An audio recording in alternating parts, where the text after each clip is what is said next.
Assalamualaikum warahmatullahi wabarakatuh. Masih bersama Bunda Nia, SD Al-Azhar Syifa Budi Solo.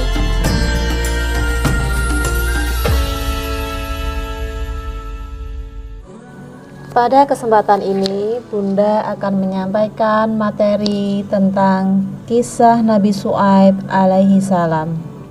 Sudahkah di antara kalian yang pernah melihat film ataupun membaca kisahnya? Bunda yakin kalian semua sudah pernah membaca bahkan menyaksikan filmnya. Pada kesempatan ini, kita akan bersama-sama mempelajarinya kembali.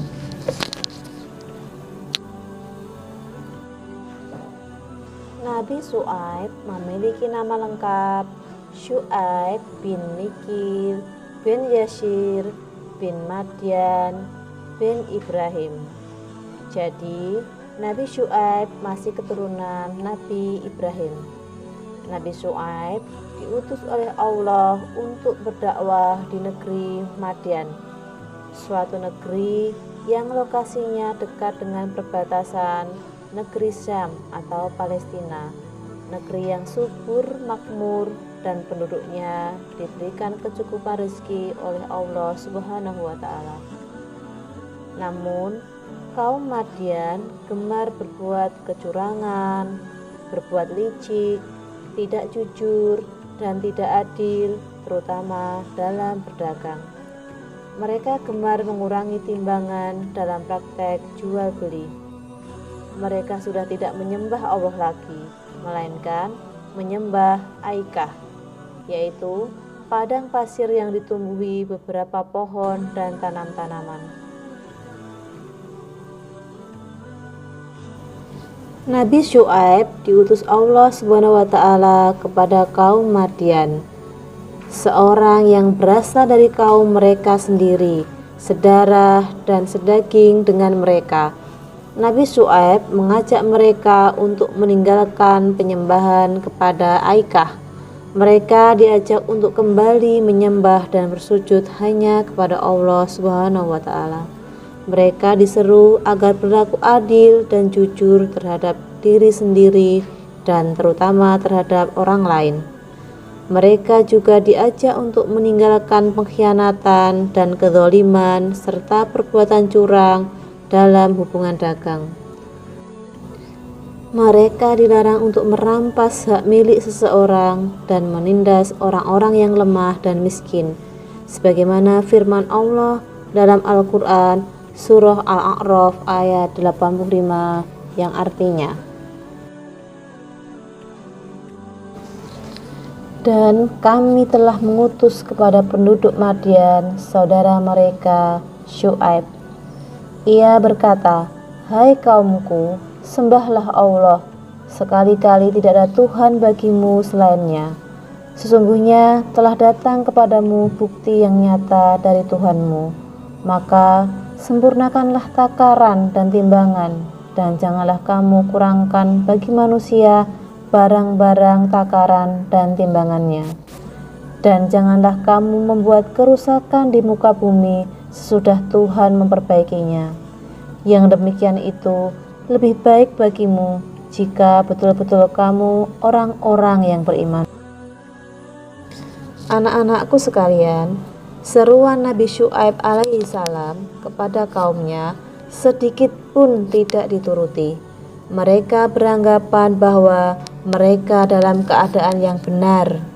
Nabi Syuaib mereka anggap sebagai orang yang menyebabkan huru-hara dan kegaduhan. Mereka menganggap bahwa mengurangi bobot timbangan merupakan salah satu bentuk kepandaian atau keahlian dalam berdagang.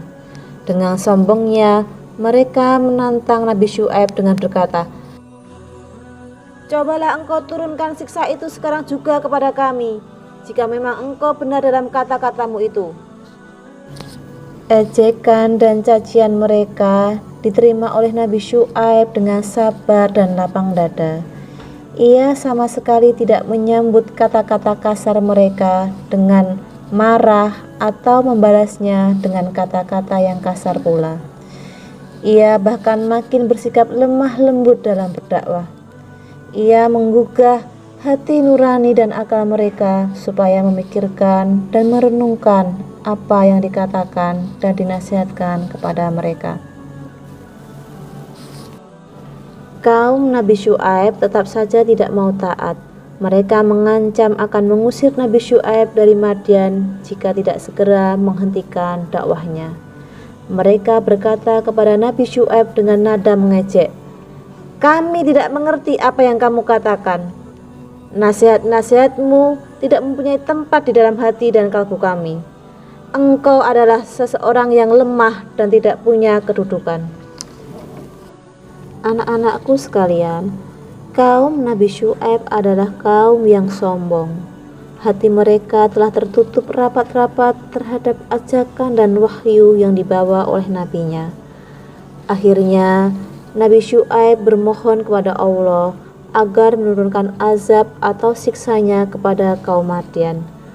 Allah yang Maha Kuasa berkenan menerima permohonan dan doa Nabi Syuaib. Oleh karena itu, diturunkanlah terlebih dahulu di atas mereka hawa udara yang sangat panas. Hawa itu mengeringkan kerongkongan mereka. Mereka menjadi sangat dahaga. Dahaga tersebut tidak dapat dihilangkan dengan air, juga tidak dapat dihindari dengan cara berteduh di bawah atap rumah atau pohon-pohon. Dalam keadaan yang bingung dan panik, mereka berlarian ke sana kemari. Mereka mencari perlindungan dari panas dan teriknya matahari yang membakar kulit mereka. Mereka juga mencari penawar rasa dahaga yang telah mengeringkan kerongkongan mereka. Tiba-tiba terlihat gumpalan awan hitam yang tebal di atas kepala mereka. Berlarilah mereka untuk berteduh di bawah awan itu.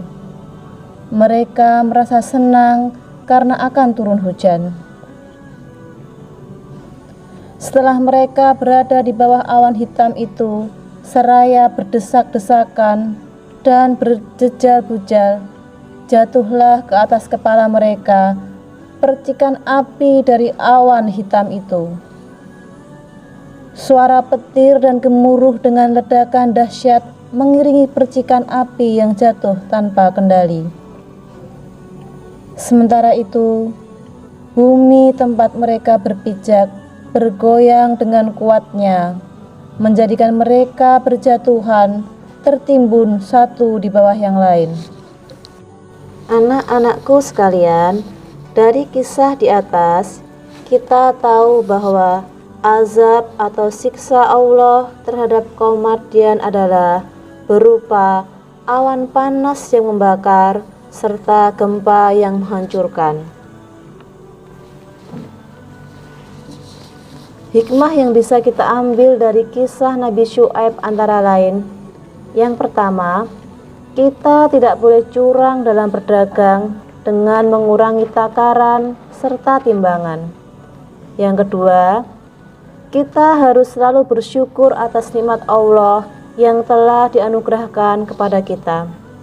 Yang ketiga, kita harus sabar, tawakal, tidak putus asa, dan terus berusaha dalam menyampaikan kebenaran. Anak-anakku sekalian, demikianlah materi yang Bunda sampaikan. Semoga bermanfaat. Tetap semangat belajar dan beribadah. Wassalamualaikum warahmatullahi wabarakatuh.